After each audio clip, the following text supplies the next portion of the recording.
Welcome to the Chronological One-Year Bible, September 7th. Today's reading is Daniel, chapter 7, verse 1 through chapter 8, verse 27, and Daniel, chapter 5, verses 1 through 31.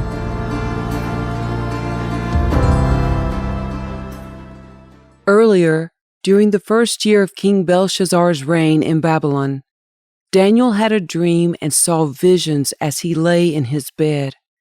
He wrote down the dream, and this is what he saw. In my vision that night, I, Daniel, saw a great storm churning the surface of a great sea, with strong winds blowing from every direction. Then 4 huge beasts came up out of the water, each different from the others. The first beast was like a lion with eagle's wings. As I watched, its wings were pulled off, and it was left standing with its 2 hind feet on the ground, like a human being, and it was given a human mind. Then I saw a second beast, and it looked like a bear. It was rearing up on one side, and it had 3 ribs in its mouth between its teeth. And I heard a voice saying to it, "Get up, devour the flesh of many people." Then the third of these strange beasts appeared, and it looked like a leopard. It had 4 birds' wings on its back, and it had 4 heads. Great authority was given to this beast. Then, in my vision that night, I saw a 4th beast, terrifying, dreadful, and very strong. It devoured and crushed its victims with huge iron teeth and trampled their remains beneath its feet. It was different from any of the other beasts, and it had 10 horns. As I was looking at the horns, suddenly another small horn appeared among them. 3 of the first horns were torn out by the roots to make room for it. This little horn had eyes like human eyes and a mouth that was boasting arrogantly. I watched as thrones were put in place, and the Ancient One sat down to judge. His clothing was as white as snow, his hair like purest wool. He sat on a fiery throne with wheels of blazing fire, and a river of fire was pouring out, flowing from his presence. Millions of angels ministered to him. Many millions stood to attend him. Then the court began its session, and the books were opened. I continued to watch because I could hear the little horn's boastful speech. I kept watching until the 4th beast was killed, and its body was destroyed by fire. The other 3 beasts had their authority taken from them, but they were allowed to live a while longer. As my vision continued that night, I saw someone like a son of man coming with the clouds of heaven. He approached the Ancient One and was led into his presence. He was given authority, honor, and sovereignty over all the nations of the world, so that people of every race and nation and language would obey him. His rule is eternal. It will never end. His kingdom will never be destroyed.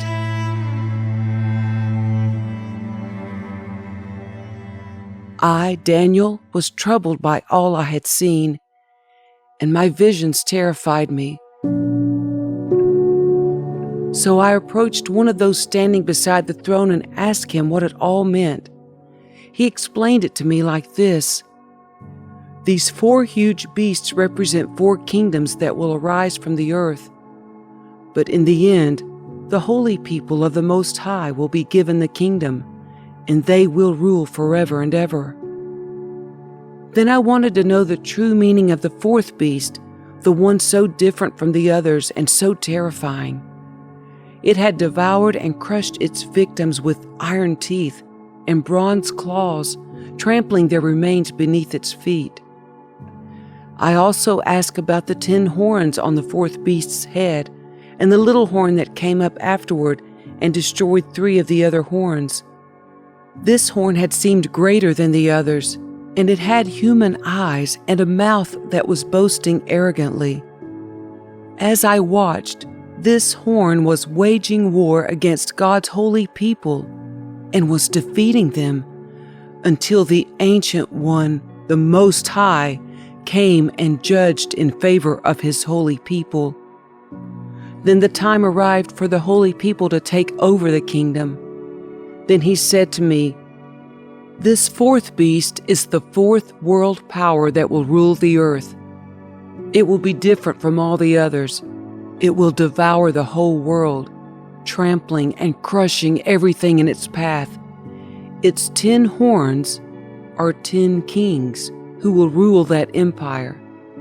Then another king will arise, different from the other 10, who will subdue 3 of them. He will defy the Most High and oppress the holy people of the Most High. He will try to change their sacred festivals and laws, and they will be placed under his control for a time, times, and half a time. But then the court will pass judgment, and all his power will be taken away and completely destroyed. Then the sovereignty, power, and greatness of all the kingdoms under heaven will be given to the holy people of the Most High.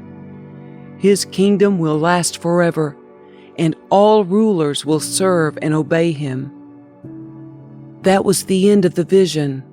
I, Daniel, was terrified by my thoughts, and my face was pale with fear, but I kept these things to myself. During the 3rd year of King Belshazzar's reign, I, Daniel, saw another vision, following the one that had already appeared to me. In this vision, I was at the fortress of Susa, in the province of Elam, standing beside the Ulai River. As I looked up, I saw a ram with 2 long horns standing beside the river. One of the horns was longer than the other, even though it had grown later than the other one. The ram butted everything out of his way to the west, to the north, and to the south, and no one could stand against him or help his victims. He did as he pleased and became very great. While I was watching, suddenly a male goat appeared from the west, crossing the land so swiftly that he didn't even touch the ground. This goat, which had one very large horn between its eyes, headed toward the 2-horned ram that I had seen standing beside the river, rushing at him in a rage. The goat charged furiously at the ram and struck him, breaking off both his horns. Now the ram was helpless, and the goat knocked him down and trampled him. No one could rescue the ram from the goat's power. The goat became very powerful, but at the height of his power, his large horn was broken off. In the large horn's place grew 4 prominent horns pointing in the 4 directions of the earth. Then from one of the prominent horns came a small horn whose power grew very great. It extended toward the south and the east and toward the glorious land of Israel.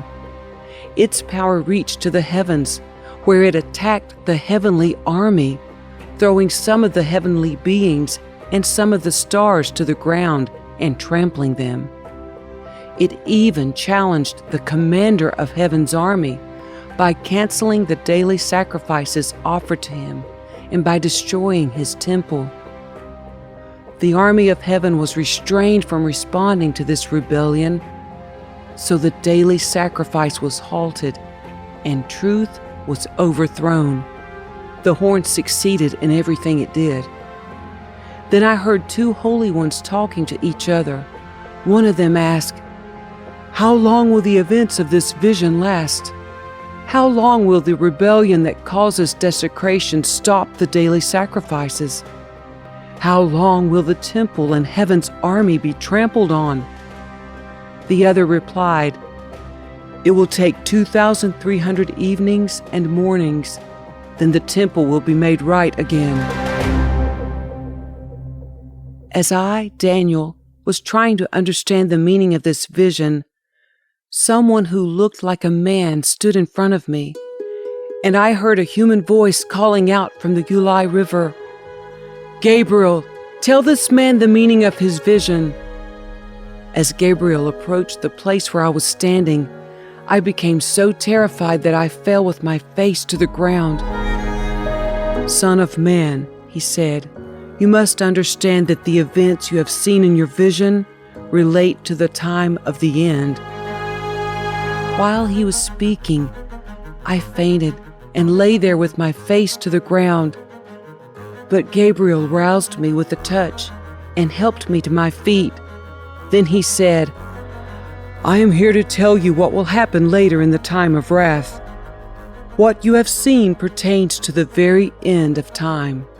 The two-horned ram represents the kings of Media and Persia. The shaggy male goat represents the king of Greece. And the large horn between his eyes represents the first king of the Greek Empire. The four prominent horns that replace the large horn show that the Greek Empire will break into four kingdoms, but none as great as the first. At the end of their rule, when their sin is at its height, a fierce king, a master of intrigue, will rise to power. He will become very strong, but not by his own power. He will cause a shocking amount of destruction and succeed in everything he does. He will destroy powerful leaders and devastate the holy people. He will be a master of deception and will become arrogant. He will destroy many without warning. He will even take on the prince of princes in battle. But he will be broken, though not by human power. This vision about the 2,300 evenings and mornings is true, but none of these things will happen for a long time. So keep this vision a secret. Then I, Daniel, was overcome and lay sick for several days. Afterward, I got up and performed my duties for the king, but I was greatly troubled by the vision and could not understand it.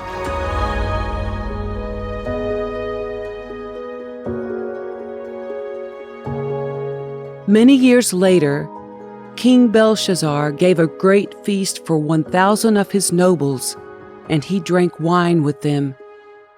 While Belshazzar was drinking the wine, he gave orders to bring in the gold and silver cups that his predecessor, Nebuchadnezzar, had taken from the temple in Jerusalem. He wanted to drink from them with his nobles, his wives, and his concubines. So they brought these gold cups taken from the temple, the house of God in Jerusalem, and the king and his nobles, his wives, and his concubines drank from them. While they drank from them, they praised their idols made of gold, silver, bronze, iron, wood, and stone.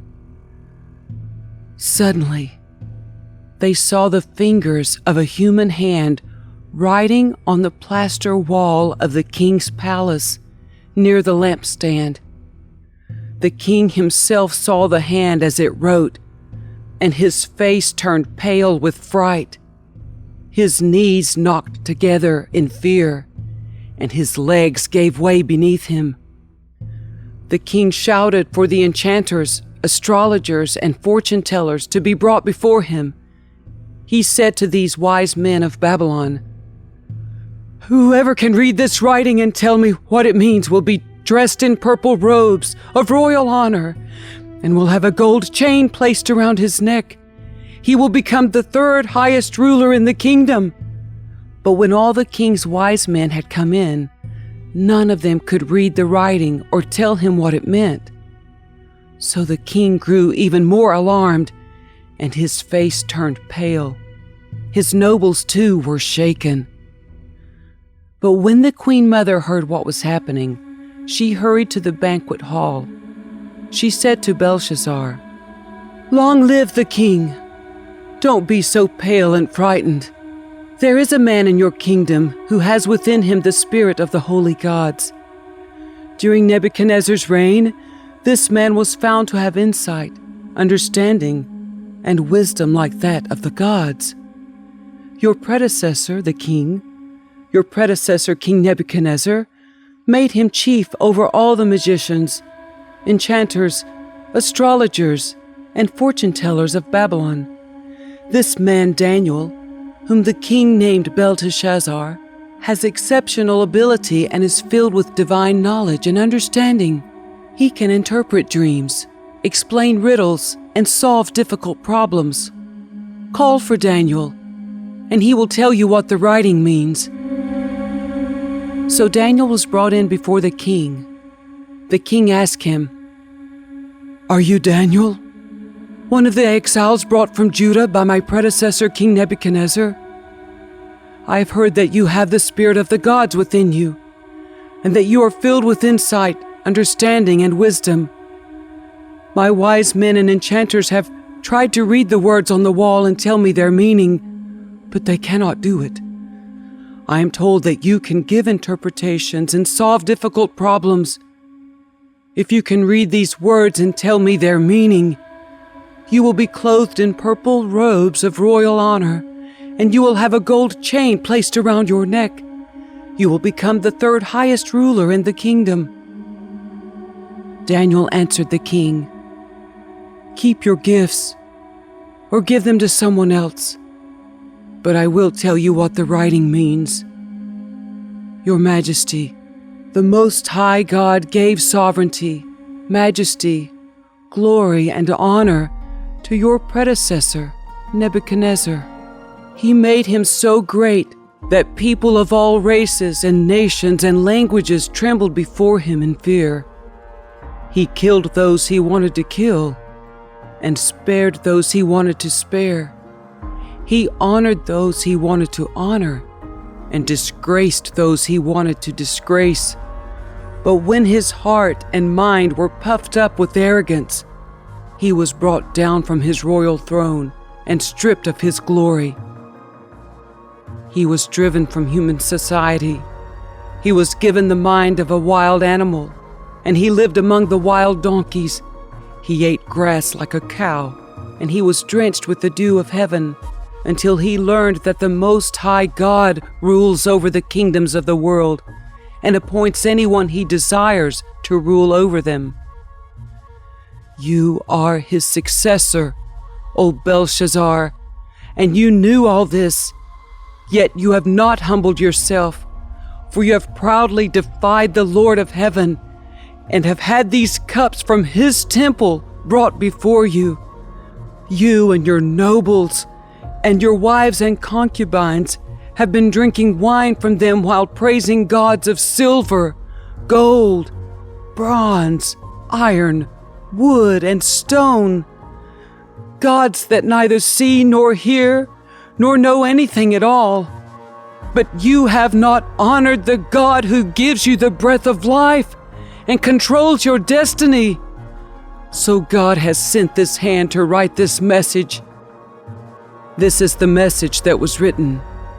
Mene, Mene, Tekel, and Parsin. This is what these words mean. Mene means numbered. God has numbered the days of your reign and has brought it to an end.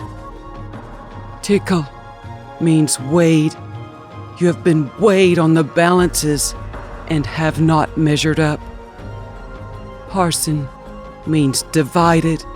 Your kingdom has been divided and given to the Medes and Persians. Then at Belshazzar's command, Daniel was dressed in purple robes. A gold chain was hung around his neck, and he was proclaimed the third highest ruler in the kingdom.